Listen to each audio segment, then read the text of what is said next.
Isso é verdade, concordou Tess. Não leve o desaforo para casa. Você está rouca. É que, para completar, estou ficando gripada. Bom, se precisar de alguma coisa hoje à noite, sopa de galinha, analgésico, um DVD do Johnny Depp, pode deixar que eu ligo se precisar. Agora vá.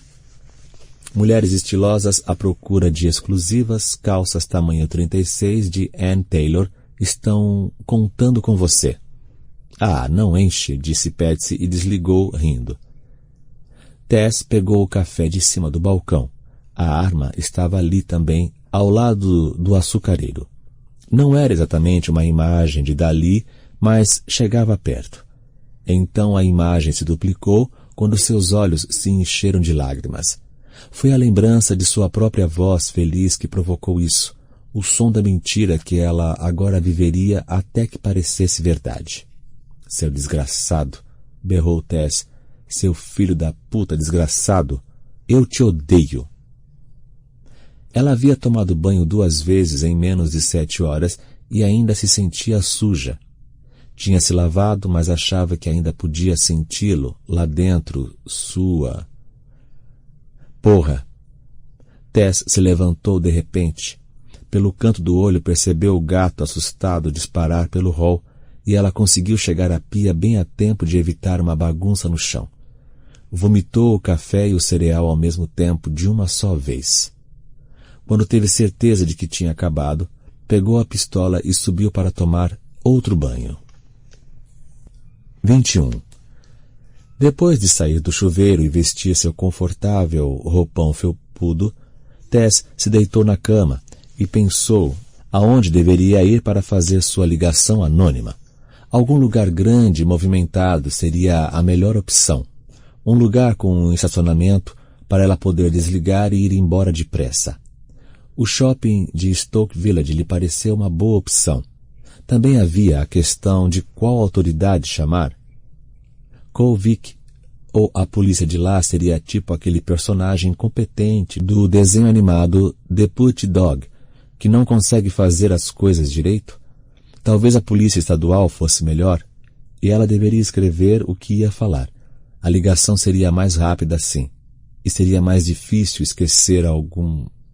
Tess adormeceu, deitada em sua cama, banhada pela luz do sol. 22. O telefone tocava ao longe em algum universo adjacente. Então parou e Tess ouviu sua própria voz. A gravação agradável e impessoal que começava com "Você ligou para..." Logo em seguida, alguém deixou uma mensagem. Uma mulher. Quando Tess finalmente conseguiu se levantar da cama, a pessoa já havia desligado. Ela olhou para o relógio na mesa da cabeceira e viu que eram 9h45. Tinha dormido mais de 2 horas. Por um instante ficou preocupada. Talvez tivesse mesmo sofrido uma contusão ou fratura.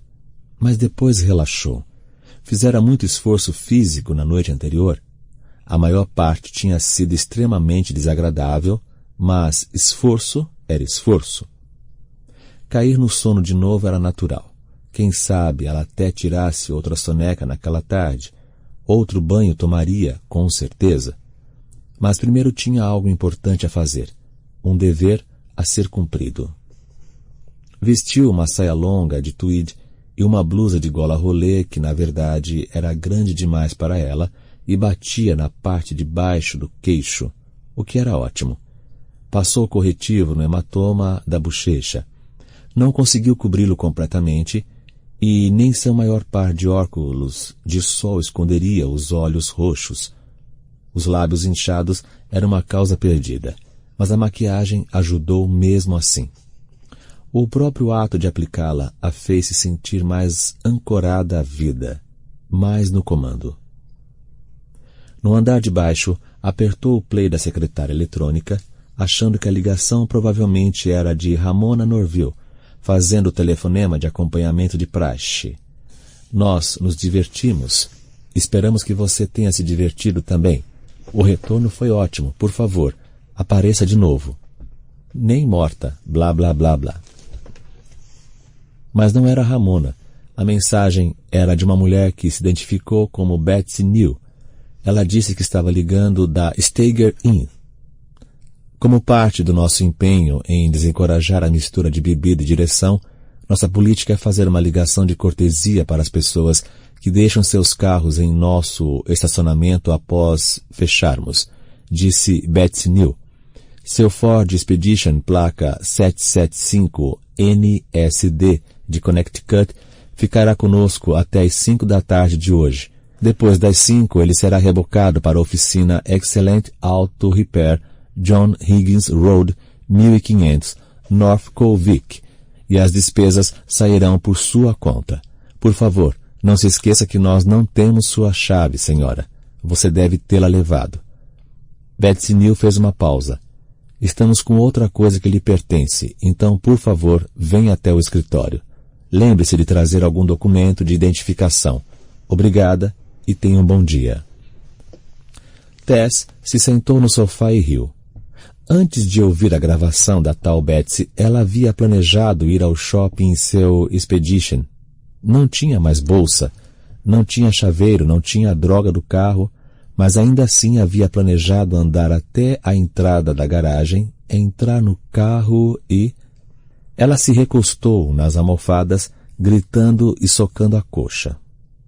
Fritz estava embaixo da poltrona do outro lado do cômodo, olhando para Tess, como se ela tivesse ficado maluca. Somos todos loucos aqui, então tome outra xícara de chá, pensou ela, e riu mais do que nunca. Quando finalmente parou, embora parecesse mais que ela havia perdido as forças, tocou a mensagem gravada de novo. Dessa vez ela se concentrou na parte em que a tal Betsy dizia sobre estarem com outra coisa que lhe pertencia. Sua bolsa? Talvez até seus brincos de diamante, mas isso seria bom demais para ser verdade, não é? Chegar ao The Steiger Inn em um carro preto da Royal Limousine poderia ser chamativo demais. Então ela pediu um táxi comum. O atendente disse que poderiam levá-la ao que ele chamava de The Steiger, pelo preço fixo de $50. Lamento cobrar um valor tão alto, disse ele, mas o motorista vai voltar sozinho. Como você sabe? Perguntou Tess, espantada. Deixou seu carro lá, certo? Acontece o tempo todo, principalmente nos fins de semana. Embora a gente também receba chamadas nas noites de karaokê, seu táxi estará aí em cerca de 15 minutos. Tess comeu um biscoito doce, engolir doía, mas seu primeiro café da manhã fora inutilizado e ela estava com fome. E ficou junto à janela da sala de estar esperando o táxi e jogando a chave extra do Expedition para o alto. Então decidiu mudar de planos. Não iria mais ao shopping de Stoke Village. Assim que recuperasse o carro e qualquer que fosse a outra coisa que Betsy New estava guardando, ela iria dirigir cerca de 1 quilômetro até o posto Gas e Dash e chamaria a polícia de lá. Parecia perfeito. 23. Quando o táxi entrou na Stag Road, a pulsação de Tess começou a acelerar. Ao chegarem a The Steiger Inn, seu coração parecia estar a 130 batidas por minuto. O taxista deve ter notado alguma coisa pelo retrovisor, ou talvez tenham sido apenas os sinais visíveis da agressão que induziram a pergunta. Está tudo bem, senhora? Tudo ótimo, respondeu ela. É só que eu não planejava voltar aqui esta manhã. Poucos planejam, disse o taxista. Ele estava mordendo um palito de dente que fez uma lenta e filosófica jornada de um lado para o outro da boca. Eles estão com a sua chave, imagino. Você deixou com o barman? Ah, isso não é problema, disse ela animada. Mas eles estão com outra coisa que me pertence. A moça que ligou não disse o quê, e nem por um decreto consigo imaginar o que poderia ser. Deus do céu! Pareço até uma das minhas velhinhas detetives falando. O taxista rolou o palito de dente de volta para o ponto inicial. Foi sua única resposta. Vou lhe pagar mais $10 para esperar até que eu saia, disse Tess, indicando a boate com a cabeça. Quero ter certeza de que meu carro vai pegar. Sem problemas, confirmou o taxista. E se eu gritar, porque ele está lá dentro, esperando por mim, venha correndo, está bem? Mas ela não teria dito isso mesmo que não a fizesse parecer uma doida varrida. O taxista era gordo, cinquentão e sem fôlego. Ele não seria páreo para o gigante. Se fosse uma armação e em um filme de terror, com certeza seria. Atraída de volta, pensou Tess desanimada. Atraída de volta por uma ligação da namorada do gigante, que é tão louca quanto ele. Uma ideia tola e paranoica, mas a caminhada até a entrada da The Steiger Inn pareceu longa e a terra dura fez seus passos soarem muito altos. Tump, tump, tump.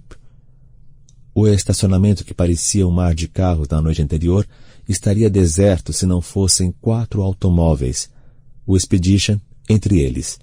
O carro estava bem no fundo do estacionamento. Claro, ele não iria querer ser visto enquanto o deixava lá.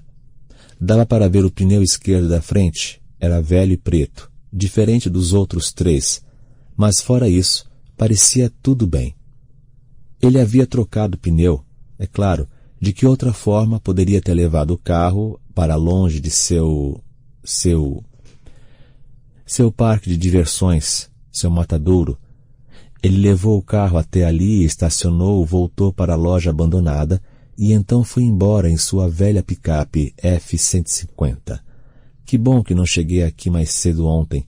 Ele teria me encontrado perambulando pela estrada, atordoada, e eu não estaria aqui agora. Tess olhou para trás por cima do ombro. Em um dos filmes que ela não conseguia mais parar de pensar, ela com certeza veria o taxista acelerando e indo embora, me deixando à minha própria sorte. Mas o carro ainda estava bem ali. Ela acenou para o motorista, que acenou de volta. Estava tudo bem. Seu Expedition estava ali. E o gigante, não. O gigante estava em casa. Seu covil, provavelmente ainda dormindo em razão de todo o esforço da noite anterior. A placa na porta dizia fechado. Tess bateu, mas ninguém respondeu. Ela tentou girar a maçaneta e as tramas de filmes sombrios voltaram à sua mente quando descobriu que a porta não estava trancada. Aquelas histórias completamente estúpidas em que a porta sempre abre e a heroína chama com voz trêmula. Tem alguém aí? Todo mundo sabe que ela é maluca de entrar, mas ela faz isso mesmo assim. Tess olhou para o táxi novamente, viu que ainda estava lá. Procurou se lembrar de que ainda tinha uma arma carregada na bolsa e entrou mesmo assim. 24. Ela estava em um saguão que ocupava toda a extensão do prédio vizinho ao estacionamento. As paredes eram decoradas com fotos de divulgação, bandas com roupas de couro, outras de jeans e uma banda feminina de minissaia.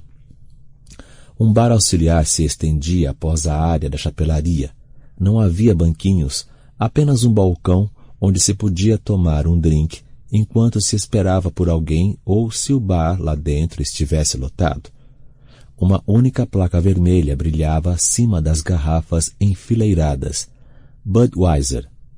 Bud faz um bem, pensou Tess. Ela tirou os óculos escuros para poder andar sem tropeçar em nada e atravessou o saguão para dar uma espiada no salão principal. Era enorme e cheirava a cerveja. Havia um globo de discoteca naquele momento parado e apagado. O piso de madeira a fez se lembrar da pista de patinação onde ela e suas amigas praticamente moravam durante o verão entre o 8º ano e o ensino médio. Os instrumentos ainda estavam no palco, sugerindo que os confeiteiros zumbis voltariam naquela noite para bombar o rock and roll mais uma vez. Olá, chamou e sua voz ecoou pelo espaço. Estou bem aqui, respondeu gentilmente alguém atrás dela. Se tivesse sido uma voz masculina, Tess teria gritado. Ela conseguiu evitar o berro, mas se virou tão rápido que perdeu um pouco o equilíbrio. A mulher que estava na chapelaria, muito magra e que não podia ter mais de 1,60 m, piscou surpresa e deu um passo para trás. Opa, calma. Você me assustou, disse Tess. Percebi. O rosto minúsculo e perfeitamente oval da mulher era emoldurado por cabelo preto e volumoso, e havia um lápis saindo deles. Seus olhos azuis pungentes não combinavam muito um com o outro. Uma garota estilo Picasso, pensou Tess. Eu estava no escritório. Você é a moça do Expedition ou a do Honda? Do Expedition. Trouxe algum documento? Sim, 2, mas somente um com foto, meu passaporte. Os outros estavam na bolsa, minha outra bolsa. Achei que era isso que poderia estar aqui com você. Não, sinto muito. Será que você não a enfiou debaixo do banco ou coisa assim? Nós só olhamos o porta-luvas e é claro que não podemos fazer nem isso quando o carro está trancado. O seu não estava e seu número de telefone estava no cartão de seguro. Mas você provavelmente sabe disso. Talvez encontre a bolsa em casa. A voz de Betsy sugeria que isso não era muito provável. Um documento com foto vai servir se der para identificar você. Betsy conduziu Tess a uma porta nos fundos da chapelaria e então elas seguiram por um corredor estreito e sinuoso que margeava o salão principal. Havia mais fotos de bandas nas paredes. Em certo ponto, elas passaram por um lugar com um odor de cloro que fez arderem os olhos e a garganta irritada de Tess. Se você acha que o banheiro está fedendo agora, tem que aparecer aqui quando a casa estiver lotada, comentou Betsy, e então acrescentou, ah, me esqueci, você esteve aqui. Tess não comentou nada. No fim do corredor, havia uma porta com uma placa indicando apenas funcionários. A sala atrás dela era grande, agradável e banhada pela luz do sol. Havia uma foto emoldurada de Barack Obama pendurada na parede e logo acima, um adesivo com o slogan, sim, nós podemos. Tess não viu o táxi, o prédio estava na frente, mas dava para ver a sombra do veículo. Isso é bom, fique aí onde está e ganhe 10 pratas. E se eu não sair, não entre, apenas chame a polícia. Betsy foi até a escrivaninha no canto e se sentou. Me mostre seu documento. Tess abriu a bolsa, tateou ignorando a arma e pegou o passaporte e o cartão de Outdoors Guide. Betsy deu uma olhada rápida na foto do passaporte, mas quando viu o cartão da associação, regalou os olhos. Você é a moça dos livros da Sociedade de Tricô. Tess sorriu corajosamente. Seus lábios doíam. Culpada. A voz soou abafada como se ela estivesse se recuperando de um forte resfriado.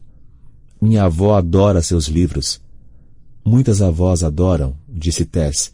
Quando os livros conquistarem a próxima geração, a que não está atualmente aposentada, vou comprar um chateau na França. Essa brincadeira costumava arrancar um sorriso, mas esse não foi o caso da senhorita Neal. Espero que isso não tenha acontecido aqui. Ela não especificou o que, nem precisava. Tess sabia do que a mulher estava falando, e Betsy Neal sabia que ela sabia. Tess pensou em recontar a história que inventara para Betsy, o detector de fumaça apitando, o gato, o tropeção, a pancada contra o pilar da escada. Mas não se deu ao trabalho. Aquela mulher tinha um jeito competente e eficiente e provavelmente ia a The Steger Inn o mínimo possível durante o horário de funcionamento, mas dava para ver que não alimentava ilusões quanto ao que às vezes acontecia ali à medida que as horas avançavam e os clientes ficavam bêbados. Afinal, ela era responsável por chegar cedo ao local nas manhãs de sábado e fazer as ligações de cortesia. E provavelmente já ouvira sua parcela de desculpas do dia seguinte, que incluíam tropeços à meia-noite, escorregões no banho, etc., etc. Não foi aqui, disse Tess, não se preocupe. Nem no estacionamento? Se você teve problemas por lá, terei que pedir ao Sr. Humble para conversar com a equipe de segurança. O Sr. Humble é o dono e a segurança deveria checar os monitores de vídeo regularmente em noites movimentadas. Aconteceu depois que eu saí daqui.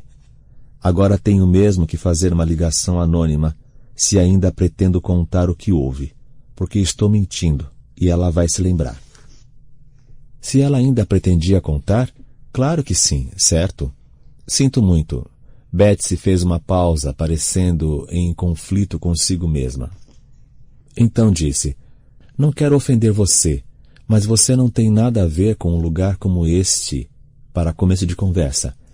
As coisas não acabaram muito bem para você e se isso chegar aos jornais, bem, minha avó ficaria muito desapontada. Tess concordou, e porque sabia florear uma história convincentemente, afinal, era esse talento que pagava as contas, foi o que ela fez. Um namorado idiota é pior que uma presa de serpente. Acho que a Bíblia diz isto. Ou talvez o Dr. Phil. De qualquer forma, eu terminei com ele. Várias mulheres dizem isso e depois amolecem. E um cara que faz isso uma vez, vai fazer de novo. Sim, eu sei, fui muito idiota. Se você não está com a minha bolsa, o que tem aí? A senhorita Neal girou a cadeira, o sol brilhou em seu rosto, iluminando por um instante aqueles incomuns olhos azuis. Abriu uma das gavetas do arquivo e pegou o Tom-Tom. Tess ficou maravilhada ao ver o seu velho companheiro de viagens. Não consertava tudo o que tinha acontecido, mas era um passo na direção certa. Não devemos tirar nada dos carros dos clientes, apenas pegar o endereço e o número do telefone se conseguirmos, e então trancá-los, mas não quis deixar isso lá. Os ladrões não se importam em quebrar as janelas para pegar algo que chame atenção, e isto estava bem em cima do painel. Obrigada. Tess sentiu as lágrimas brotarem por trás dos óculos e se esforçou para controlá-las. Foi muito gentil de sua parte. Betsy Neal sorriu, o que fez seu austero rosto de senhorita, extremamente profissional, ficar radiante por um instante. Não há de quê. E quando seu namorado vier rastejando de volta pedindo uma segunda chance, pense na minha avó e em todas as suas leitoras fiéis e diga, de jeito nenhum, cara. Ela ficou pensativa, mas faça isso com uma corrente na porta, porque um namorado idiota é realmente pior que uma presa de serpente. É um bom conselho. Olhe, preciso ir agora. Pedi ao taxista para esperar até eu ter certeza de que conseguiria pegar meu carro. Isso poderia ter sido tudo, realmente poderia. Mas então Betsy perguntou, com um acanhamento apropriado, se Tess se importaria em dar um autógrafo para sua avó. Tess lhe disse que era claro que não, e que apesar de tudo, o que havia acontecido, observou achando graça. Betsy procurar um pedaço de papel timbrado e usar uma régua para tirar a logo da The Steiger Inn do alto antes de passá-lo por cima da mesa. Você pode escrever para Mary, uma grande fã? Tess podia, e enquanto colocava a data, ocorreu-lhe uma nova história. Um homem me ajudou quando meu namorado e eu estávamos, você sabe, discutindo. Se não fosse por ele, eu poderia ter ficado muito mais machucada. Sim, poderia até mesmo ter sido estuprada. Eu gostaria de agradecer, mas não sei o nome dele. Duvido que eu possa ajudar você com isso, eu apenas trabalho no escritório. Mas você mora aqui, certo? Sim. Eu o encontrei em uma pequena loja seguindo a estrada. A Gas and Dash? Acho que é esse o nome. Foi onde meu namorado e eu discutimos. Foi por causa do carro. Eu não queria dirigir nem deixar que ele dirigisse também. Brigamos por causa disso durante todo o caminho até a loja. Enfim, esse cara apareceu em uma velha picape azul com massa em volta dos faróis. Durepox? Acho que é esse o nome. Falou sabendo muito bem que era isso mesmo. Bem, me lembro de ter pensado, quando ele saiu do carro, que não parecia dirigir a picape e sim vesti-la.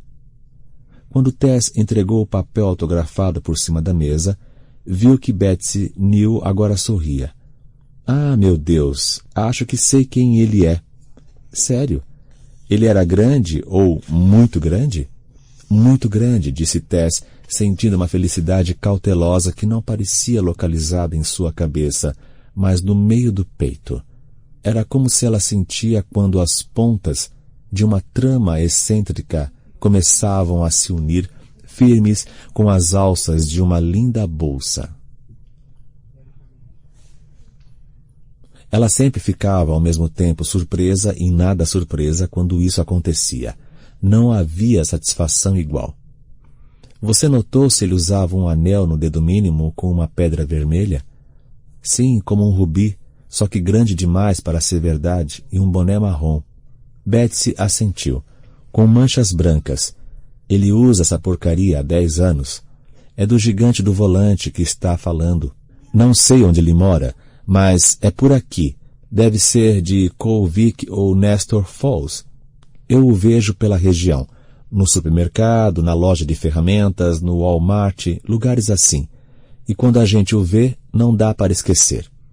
O nome verdadeiro dele é All, alguma coisa em polonês. Sabe, um daqueles sobrenomes difíceis de pronunciar.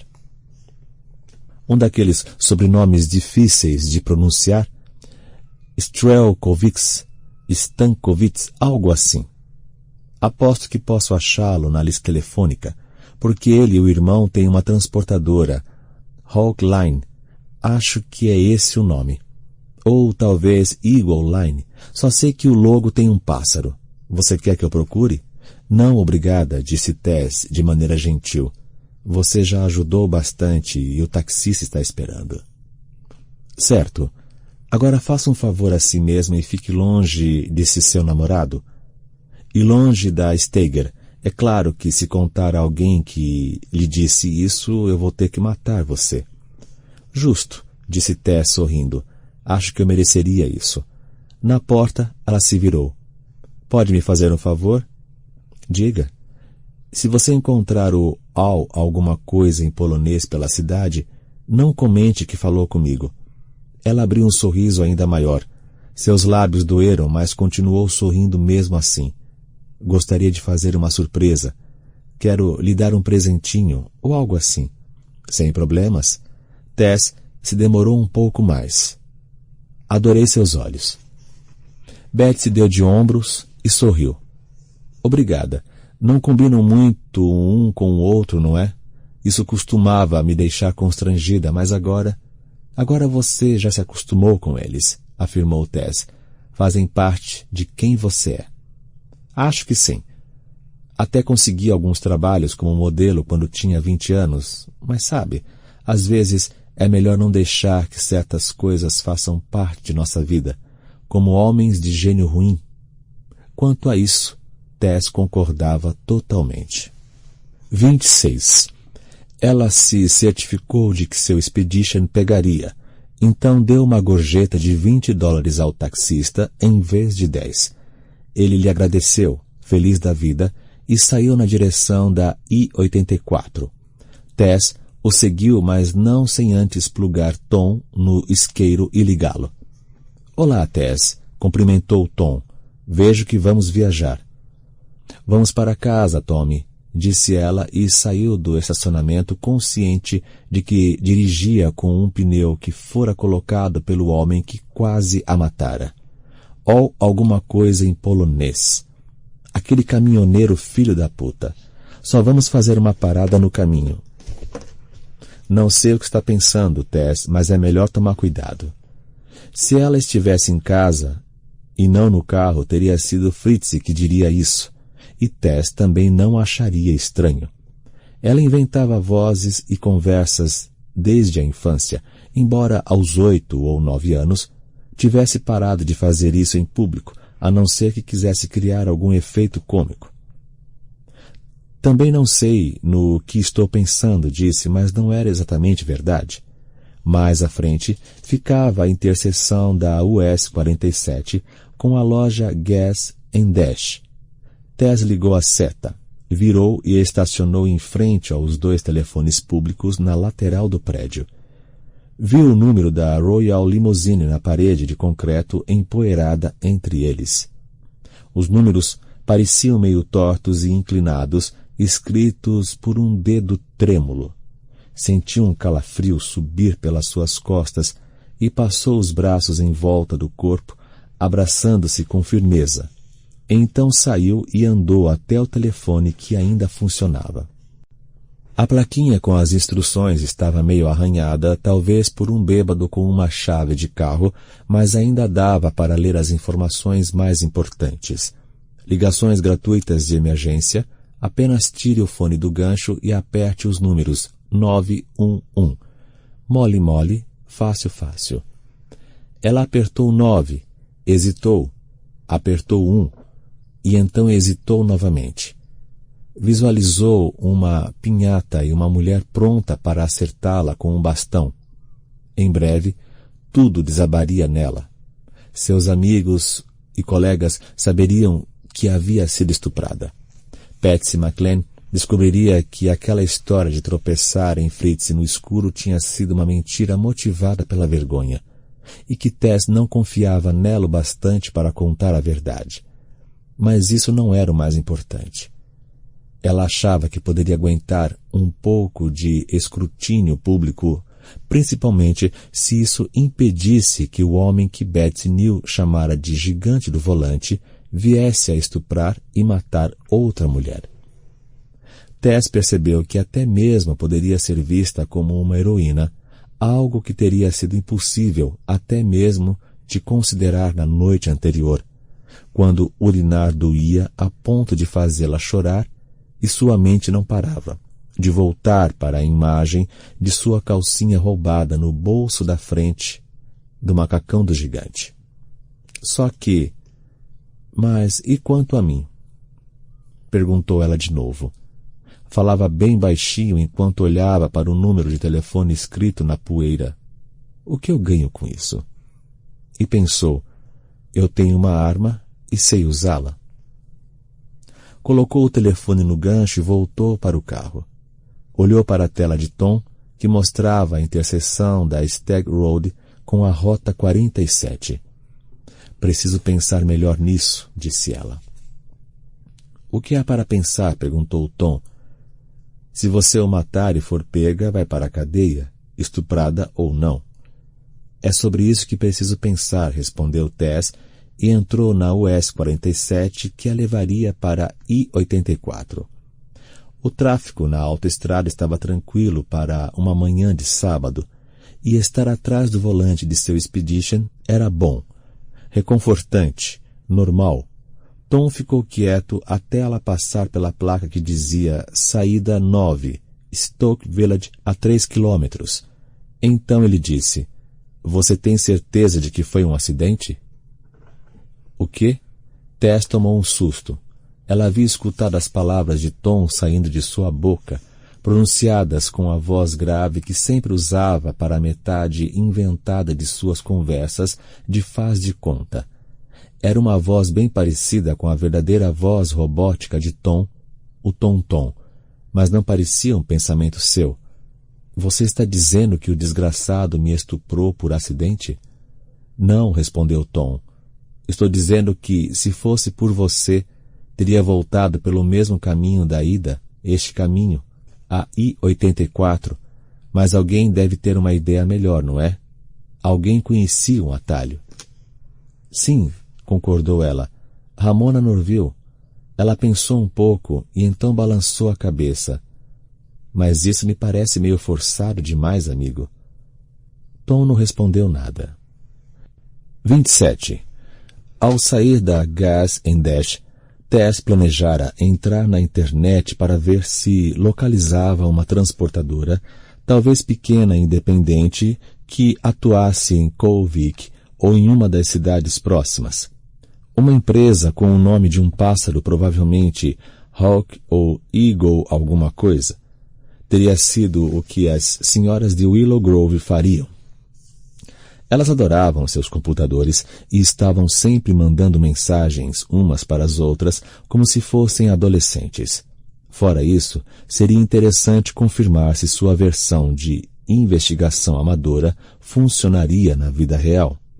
Enquanto pegava uma das saídas da I-84, a 2,5 km de casa, decidiu que faria uma pequena pesquisa sobre Romana Norville primeiro. Quem sabe ela poderia descobrir que, além de dirigir a Books and Brown Bakers, Ramona era presidente da Sociedade de Prevenção de Estupros de Chicopee. Era até razoável. A anfitriã de Tess era claramente não apenas lésbica, mas sapatão, e mulheres assim não costumam gostar nada de estupradores.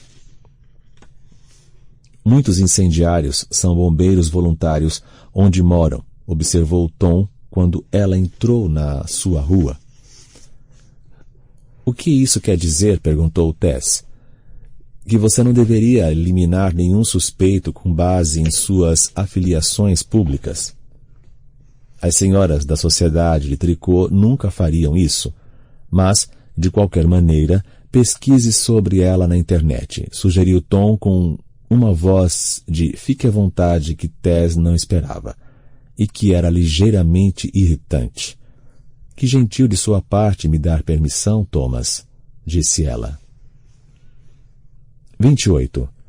Mas, quando estava no escritório com o computador ligado, Tess ficou encarando a tela de boas-vindas da Apple por 5 minutos, enquanto se perguntava se estava de fato pensando em encontrar o gigante e usar sua arma, ou se aquele era apenas o tipo de fantasia a que estão inclinados os mentirosos por profissão como ela. Uma fantasia de vingança nesse caso. Ela também evitava esse tipo de filme, mas sabia que eles existiam. Não se podia ignorar a cultura do próprio país a não ser se tornando uma pessoa totalmente reclusa, e esse não era o caso de Tess. Nos filmes de vingança, caras incrivelmente musculosos como Charles Bronson e Sylvester Stallone não perdiam tempo com a polícia. Eles pegavam os caras maus sozinhos. Faziam justiça com as próprias mãos. Você está com sorte hoje, vagabundo. Tess achava que até mesmo Jodie Foster, uma das graduadas mais famosas de Yale, havia feito um filme desses. Tess não conseguia se lembrar direito do título. Corajosa, talvez, era mais ou menos isso. A saudação no computador deu lugar à proteção de tela com a palavra do dia. A palavra que apareceu foi cormorão, que por acaso era um pássaro. Quando mandar as suas mercadorias pela transportadora Cormorão, você achará que está nas nuvens, disse Tess na voz grave que fingia ser de Tom. Ela apertou uma tecla e a proteção de tela desapareceu. Então entrou na internet, mas não abriu um site de busca, não de primeira. Primeiro, acessou o YouTube e digitou Richard Widmark, sem saber por que tinha feito isso. Não de maneira consciente, pelo menos. Talvez eu só queira descobrir se o cara realmente merece ter fãs, pensou Tess. Ramona com certeza acha que sim. Havia vários vídeos. O mais visualizado era uma compilação de 6 minutos intitulada Ele é mau, ele é muito mau. Centenas de milhares de pessoas tinham assistido. Havia cenas de 3 filmes, mas aquele que mais a perturbou foi o primeiro. Era um filme em preto e branco de baixo orçamento, mas, definitivamente, um daqueles filmes. Até que o título dizia O Beijo da Morte. Tess viu o vídeo todo, depois voltou para a parte de O Beijo da Morte 2 vezes. Widmark interpretava um assassino psicopata e sorridente que ameaçava uma senhora em uma cadeira de rodas. Ele queria uma informação. Onde está aquele seu filho dedo duro? E quando a senhora se recusava a falar, sabe o que eu faço com os dedos duros? Acerto bem na barriga deles para que fiquem se contorcendo no chão, pensando no que fizeram. Mas ele não atirava na barriga da senhora. Ele a amarrava na cadeira de rodas com um fio de abajur e a empurrava escada abaixo. Tess saiu do YouTube e entrou no Bing. Procurou pelo nome Richard Widmark e encontrou o que esperava.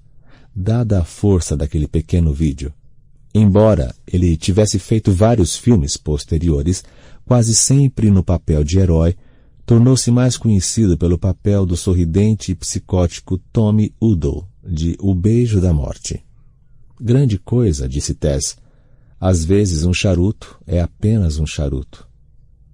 E o que isso quer dizer? Perguntou Fritz da janela, onde se aquecia ao sol.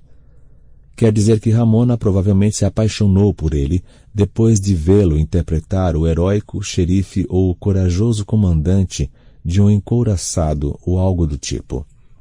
Pode ser, concordou Fritz. Porque se você estiver mesmo certa sobre a orientação sexual de Ramona, ela provavelmente não idolatra homens que assassinam velhinhas em cadeiras de roda. É claro, bem pensado, Fritz. O gato então encarou Tess com um olhar cético e disse: mas talvez você não esteja certa sobre ela.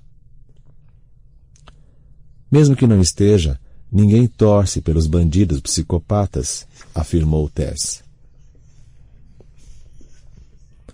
Ela reconheceu como aquilo era estúpido assim que as palavras saíram de sua boca. Se as pessoas não torcessem pelos psicopatas, não continuariam fazendo filmes sobre um maluco com uma máscara de hóquei ou um cara queimado com lâminas no lugar dos dedos, mas Fritz fez a gentileza de não rir. É melhor não rir mesmo, ameaçou Tess. Se sentir vontade, lembre quem é que enche sua vasilha de comida. Ela entrou no Google, pesquisou o nome de Ramona Norville e obteve 44 mil resultados. Depois, acrescentou Chicopee na busca e chegou a um número mais razoável de 1.200 resultados, embora soubesse que, mesmo entre esses, encontraria vários que não tinham nada a ver com o que queria por alguma coincidência. O primeiro resultado relevante estava no Weekly Reminder de Chicopee e tratava da própria Tess. A bibliotecária Ramona Norville apresenta a sexta-feira de Willow Grove. Aí estou eu, a atração principal, murmurou Tess. Um viva para Tess Jean. Agora vamos checar minha atriz coadjuvante. Mas quando ela abriu a matéria, a única foto que viu foi a sua própria. Era a foto de divulgação em que aparecia com os ombros de fora e que sua assistente de meio período sempre mandava. Tess torceu o nariz e voltou ao Google sem saber direito por que queria ver Ramona de novo, mas só que precisava fazer isso. Quando finalmente achou uma foto da bibliotecária, viu aquilo que seu subconsciente já devia suspeitar, pelo menos a julgar pelos comentários de Tom na viagem de volta para casa. Era uma matéria publicada na edição do dia 3 de agosto do Weekly Reminder. Brown Baker anuncia o cronograma de palestras para o outono, dizia a manchete. Logo abaixo, Ramona Norville estava de pé nos degraus da biblioteca, sorrindo e semicerrando os olhos em razão do sol. Uma foto horrível, tirada por alguém sem muito talento, e uma péssima, mas provavelmente típica, escolha de roupas por parte de Ramona. O blazer masculino fazia seu peito parecer tão largo quanto o de um jogador de futebol americano. Seus sapatos baixos eram marrons e feios. Uma calça cinza apertada demais exibia o que Tess e suas amigas do colégio chamavam de coxas roliças. Mas que merda, Fritz, disse ela. Sua voz soou meio chorosa e angustiada. Olhe isso. Fritz não veio olhar, nem respondeu. Como poderia se ela estava transtornada demais para fazer a voz dele? Melhor ter certeza do que você está vendo, disse a si mesma. Você passou por um choque terrível, Tessa Jean, talvez o maior choque pelo qual uma mulher possa passar, fora receber o diagnóstico de alguma doença fatal em um consultório médico. Então procure ter certeza. Ela fechou os olhos e evocou a imagem do homem com a velha picape Ford remendada com Durepoxi em volta dos faróis. Ele parecera muito amigável à primeira vista. Você não achou que encontraria o gigante de João e o pé de feijão aqui no meio do nada, né? Mas não havia nenhum pé de feijão, só um homem enorme e bronzeado, que não dirigia sua picape, e sim a vestia. Ramona Norville, que não parecia uma gigante do volante, mas certamente uma gigante da biblioteca, era velha demais para ser irmã dele. E se era lésbica, nem sempre tinha sido, porque a semelhança era inconfundível. A não ser que eu esteja muito enganada, estou olhando para a foto da mãe do meu estuprador. 29. Tess foi à cozinha e bebeu um copo d'água, mas só água não era suficiente. Uma garrafa de tequila pela metade tinha sido esquecida em um canto do armário da cozinha por muitos e muitos anos. Tess a pegou. Pensou em servi-la em um copo, mas decidiu dar um gole direto da garrafa. A bebida desceu queimando sua boca e sua garganta, mas mesmo assim o efeito foi positivo. Ela bebeu um pouco mais. Apenas um golinho, e então guardou a garrafa. Não tinha nenhuma intenção de ficar bêbada. Se algum dia ela havia precisado manter a cabeça no lugar, com certeza era aquele.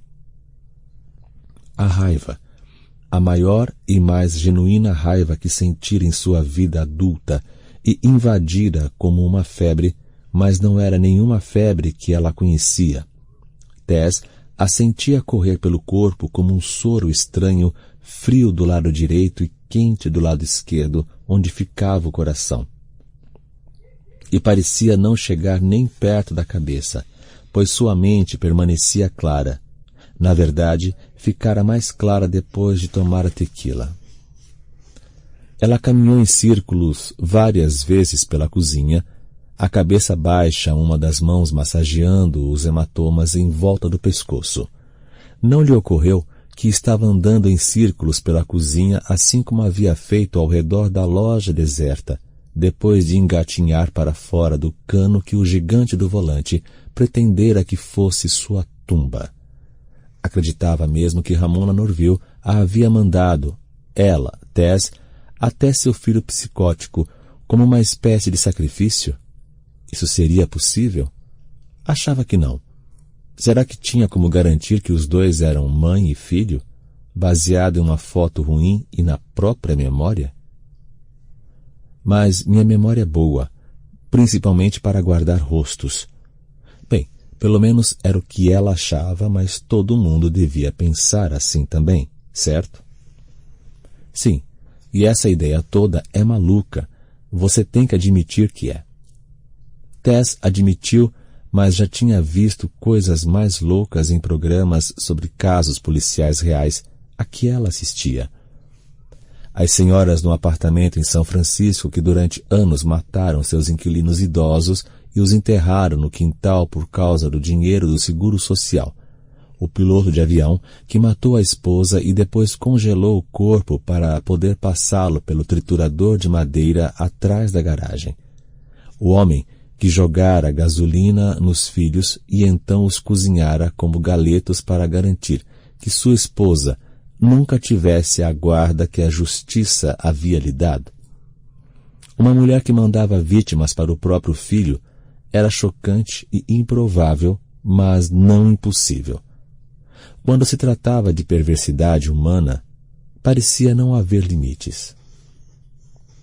Minha nossa, Tess ouviu falar com uma voz que combinava angústia e raiva. Minha nossa, minha nossa, minha nossa. Descubra, tenha certeza absoluta, se você conseguir. Ela voltou ao seu leal computador. Suas mãos tremiam muito e precisou tentar 3 vezes até conseguir escrever transportadoras em Colvik no campo de busca do Google. Finalmente ela acertou. Apertou Enter e lá estava no primeiro link da lista transportadora Red Hawk. O link a levou ao site da Red Hawk, em que havia uma animação mal feita de um grande caminhão de carga, com o que ela acreditava ser um falcão vermelho na lateral e a cara bizarra de um homem sorridente atrás do volante. O caminhão cruzou a tela da direita para a esquerda, virou e voltou da esquerda para a direita e então virou de novo. Uma jornada de cruzamentos intermináveis. O slogan da empresa piscou em vermelho, branco e azul acima do caminhão animado. Os sorrisos vêm com o serviço. Para aqueles que desejavam ir além da tela inicial, havia 4 ou 5 opções, incluindo números telefônicos, preços e depoimentos de clientes satisfeitos. Tess pulou aquilo tudo e clicou na última opção que dizia: veja a mais nova aquisição da nossa frota. E quando a foto apareceu, a última peça se encaixou. Era uma fotografia bem melhor do que a de Ramona Norville nos degraus da biblioteca. Nela, o estuprador de Tess estava sentado no banco do motorista de um reluzente caminhão, daqueles com a cabine sobre o motor, que exibia a inscrição Transportadora Red Hawk, Colvick, Massachusetts, escrita em letras elegantes na porta.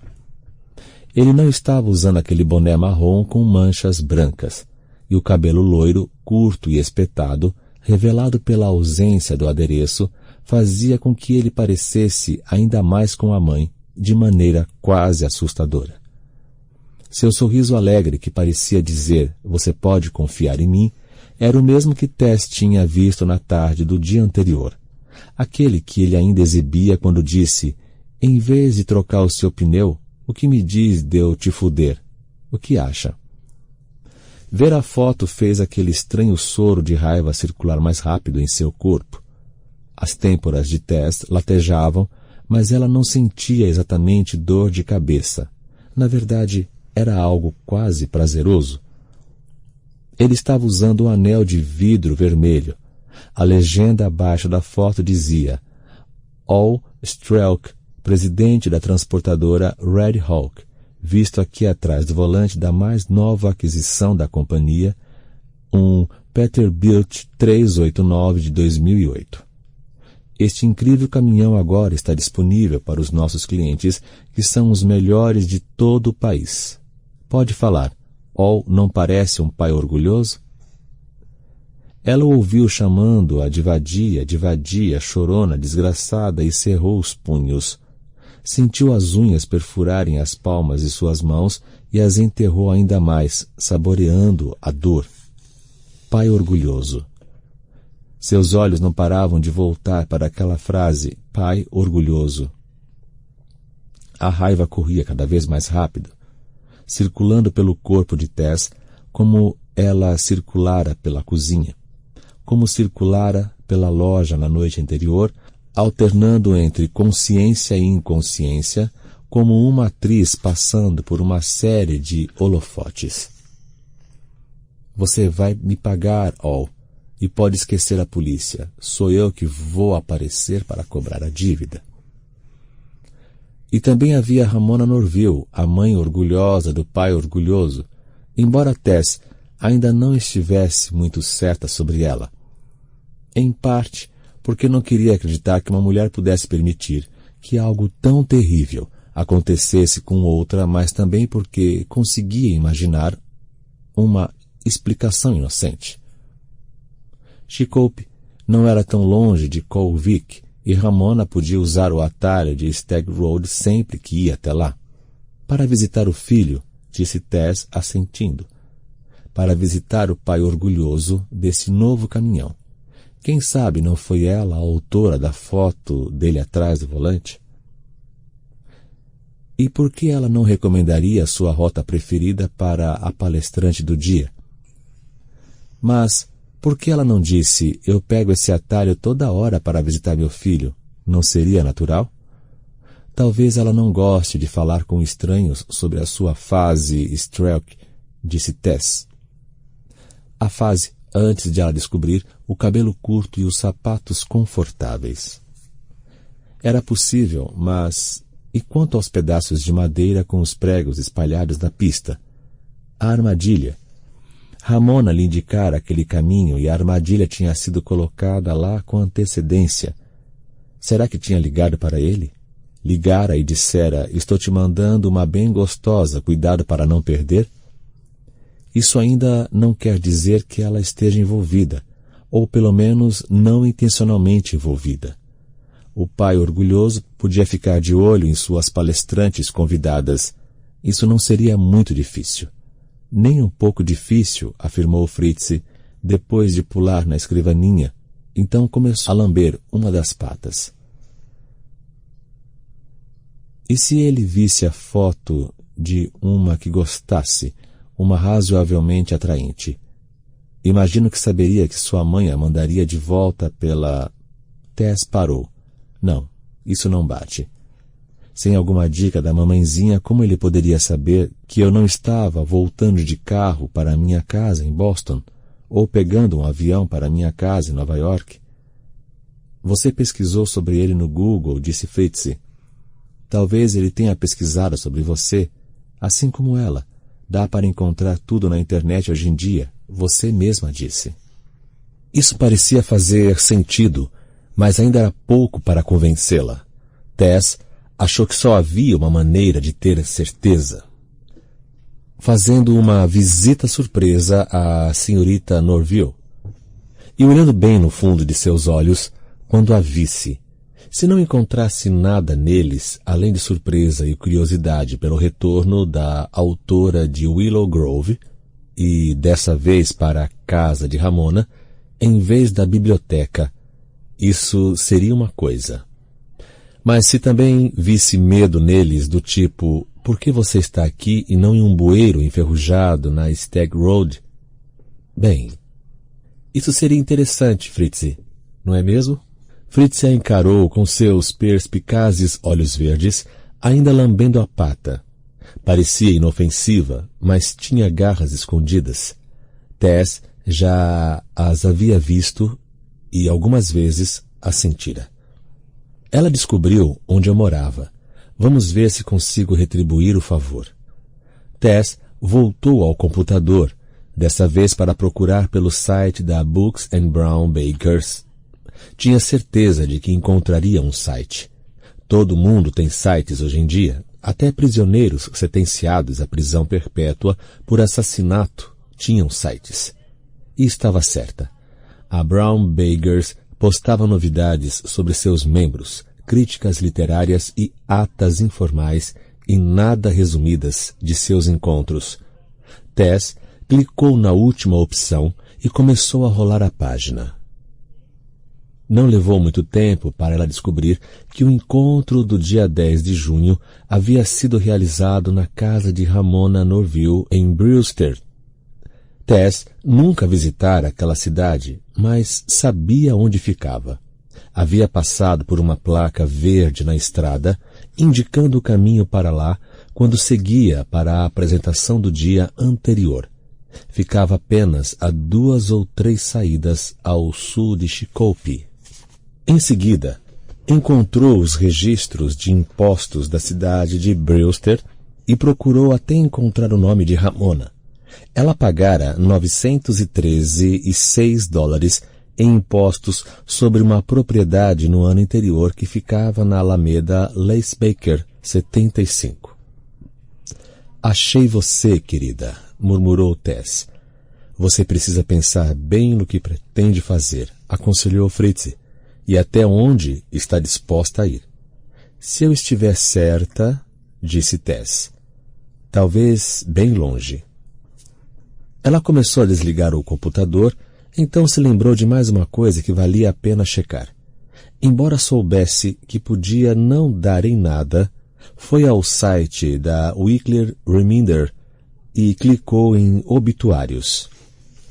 Havia um campo para se escrever um nome para buscar, e Tess digitou Strelk. A busca obteve um único resultado, um homem chamado Roscoe Strelk. De acordo com a nota do obituário de 1999, ele havia morrido subitamente em casa aos 48 anos. deixara uma esposa, Ramona, e 2 filhos, Alvin, 23, e Lester, 17. Para uma escritora de mistérios, mesmo daqueles mais leves, sem sangue, morrido subitamente não era um bom sinal. Ela procurou no banco de dados do jornal, mas não encontrou mais nada. Continuou sentada por um instante, batendo impacientemente os dedos nos braços da cadeira, como fazia quando estava trabalhando, e empacava na procura por uma palavra, uma frase, ou a melhor forma de descrever alguma coisa. Então pesquisou jornais a oeste e ao sul de Massachusetts para achar a Republican de Springfield. Quando digitou o nome do marido de Ramona, Norville, a manchete que apareceu era clara e direta. Empresário de Chicopee comete suicídio. Strelk havia sido encontrado na garagem, pendurado em uma viga. Não havia um bilhete e Ramona não foi citada no artigo, mas um vizinho disse ao repórter que o Sr. Strelk andava muito perturbado em razão de uma encrenca em que seu filho mais velho se metera.